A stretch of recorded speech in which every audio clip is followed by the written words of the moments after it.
and sustain and renew the life of the earth. That's the fifth of the 5 marks of mission embraced by the Anglican Church worldwide. Every day, the urgency of living this mark of mission increases.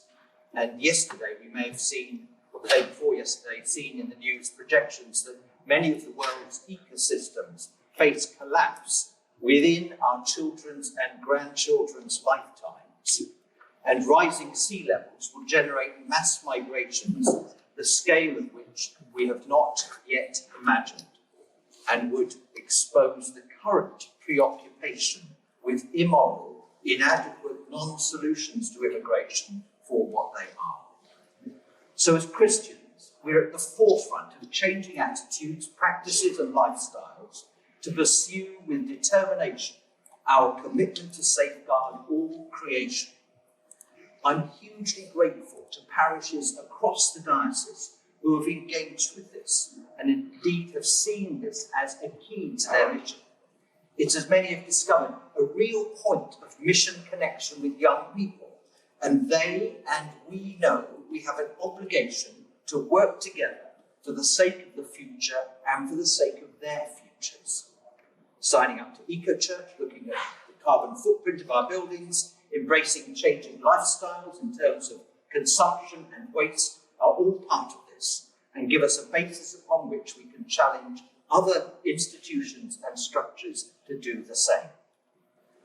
The Church of England General Synod, as you know, voted in February 2020 to aim for net zero for her buildings by 2030.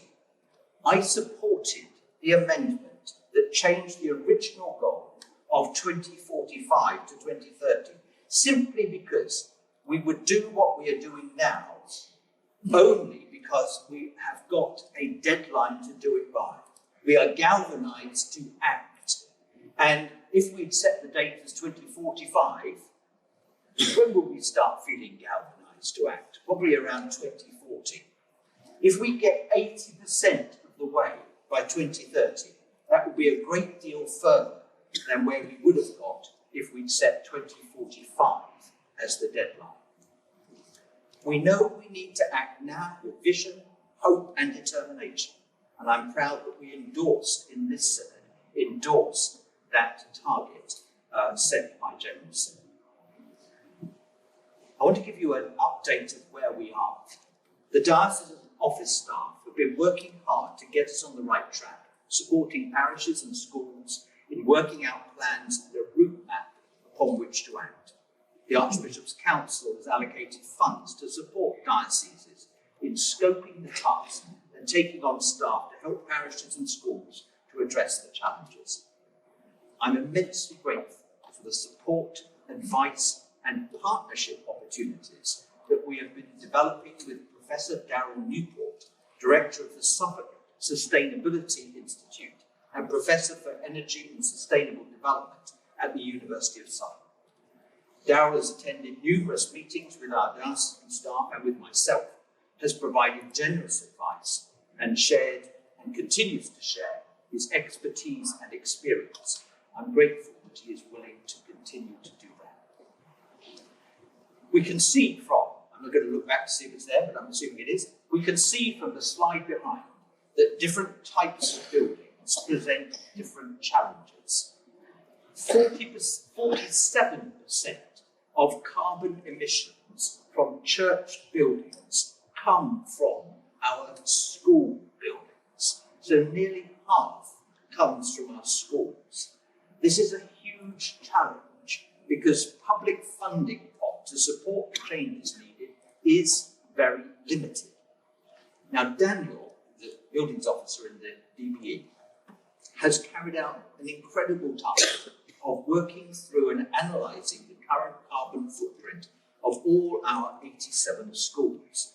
He successfully bid for funding to commission heat decarbonisation plans for our MAC schools and our voluntary aided schools. And in fact, as far as I can see, he has provided a template which other dioceses are following. The schools which are in scope of the Church of England's net zero target are those where the DBE has a significant degree of influence, which means the 21 diocesan MAP schools and the 9 voluntary aided schools. Now, what complicates this for schools is the government is working on a 2050 net zero carbon target. The Church of England is sticking to the 2030 target for those significant degree of influence schools. And the Church of England's net zero carbon programme has agreed to support the establishment of a national framework for Church of England schools. An initial desktop exercise will take place to begin to focus on where the priorities for capital funding bids should lie. We here have begun working with some schools individually, or Daniel has, where opportunity presents using identified grant funding. It's estimated that a single form-entry primary school will cost between £800,000 and £900,000 to decarbonise. That gives us a sense of the challenge we've got with schools. For parsonages, Dawn has been working for several months on updating the EPCs of all our 155 properties to create a baseline of current CO2 emissions. While still in draft, she's identified an initial plan of works to reduce our emissions by 40%, with an indicative cost of about £2.5 million. Several iterations are required to improve the emission savings significantly and to be able to come up with a fully costed plan. As an indication of the scale of the challenge, and we would know this if we're looking at this with our own homes, it looks likely to cost an average of 100,000 per property to achieve net close to zero emissions. That's why we're looking at what we can sensibly achieve, hence the 40% target. And we need to look at what the quick wins are in this. We also need to recognise, before we get too overwhelmed by the figures, we need to recognise that some elements of these costs we would be incurring anyway. A boiler breaks, needs to be replaced. We would spend money. We just need to make sure we replace it with the right form of heating. Churches, church halls and cathedrals add up to 37% of emissions, but most of that comes from a minority of buildings. Our work is still at an early stage and will require significant effort over the coming months to create an accurate and detailed baseline. We are, though, really grateful for the 135 churches, at 28%, more than a quarter, who have already completed the energy footprint tool and returned that. We would encourage as many churches as possible to complete this in the coming weeks. We wish to create a realistic approach to understanding our total emissions for churches, recognising that the use of our buildings can be very different across Suffolk, with consequent variations in emissions between different contexts.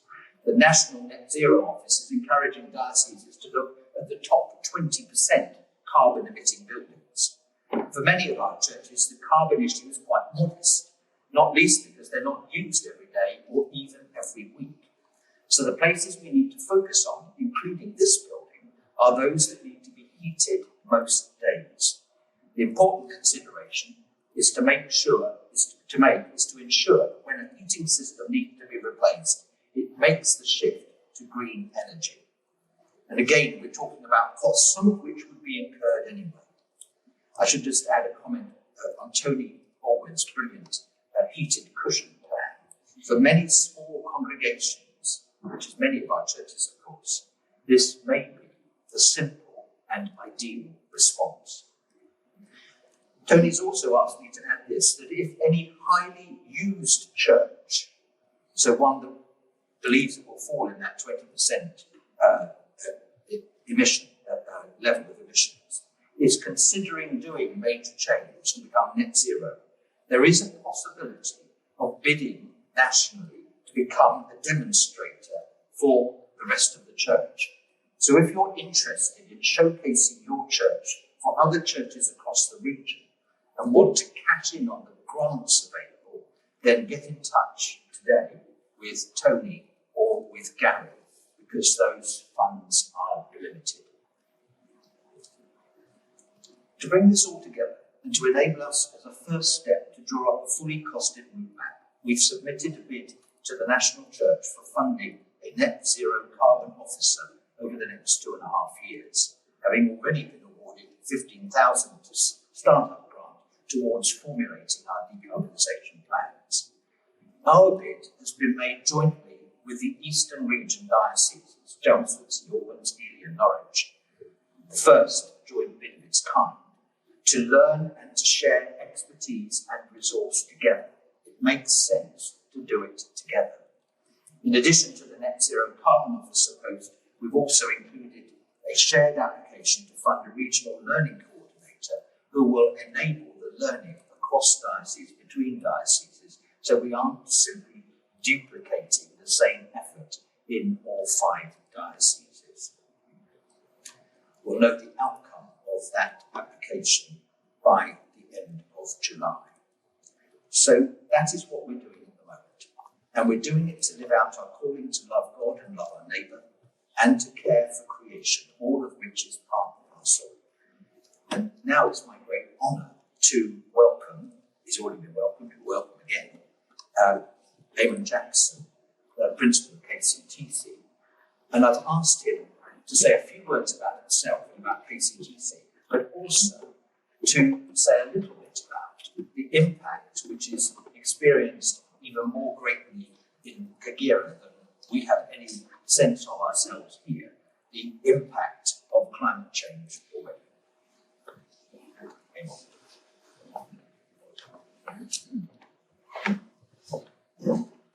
Good morning. Good morning.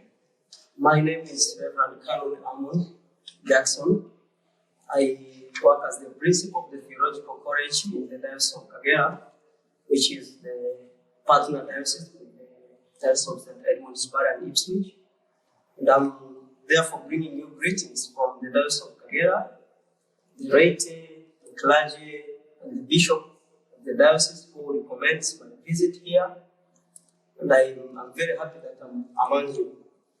I work as the principal of the Theological College, the college that trains pastors and other church leaders for church ministry.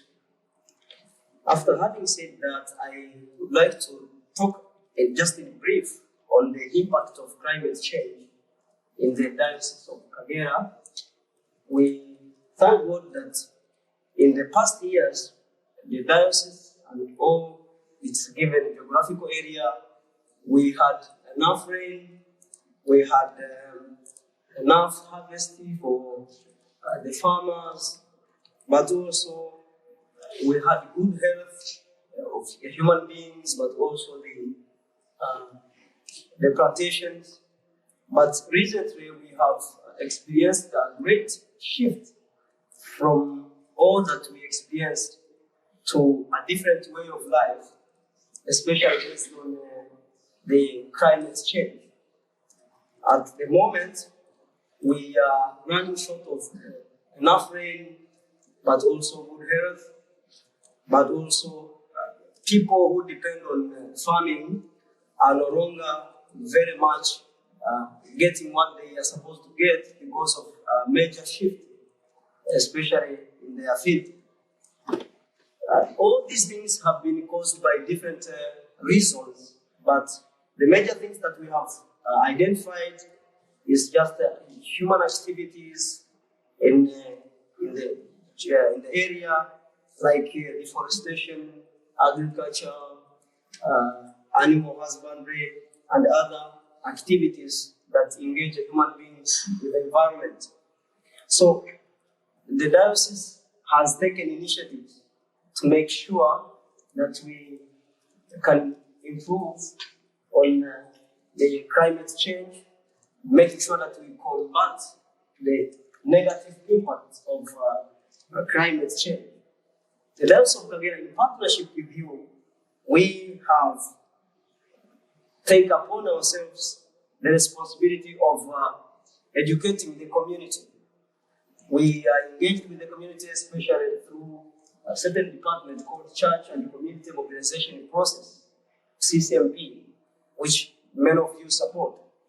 We are educating the community to make sure that we understand together the negative impacts of climate change, but also the positive impacts of environmental sustainability.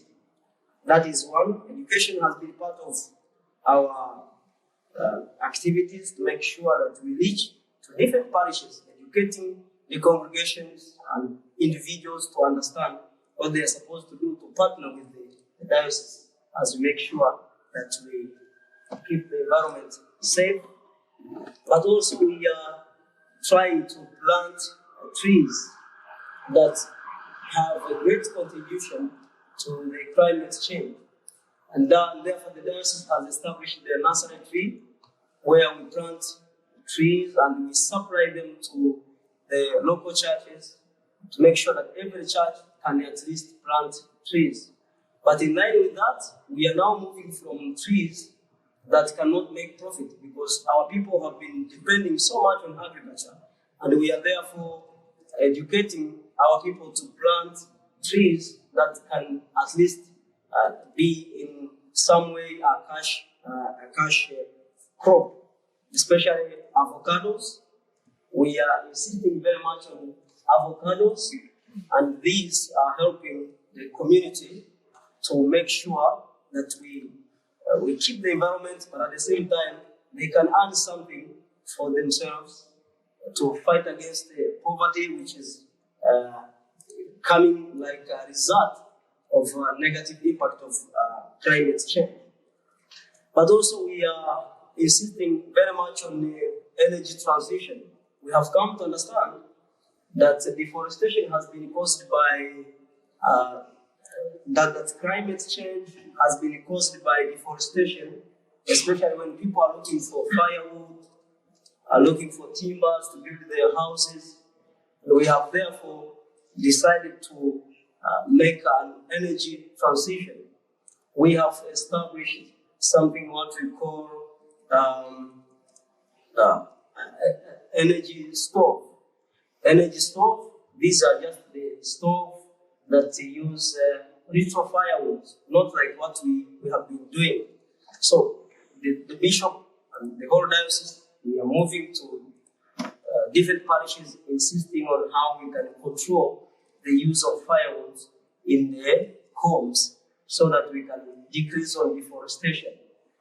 And we are also trying to make sure that the institutions, especially church institutions, including the college which I head as a principal, that every institution should have a place where they can plant trees, they own it, but also at the same time we control, especially those schools, colleges, hospitals, where we have people who cook and interact with the trees to make sure that they control the use of firewood.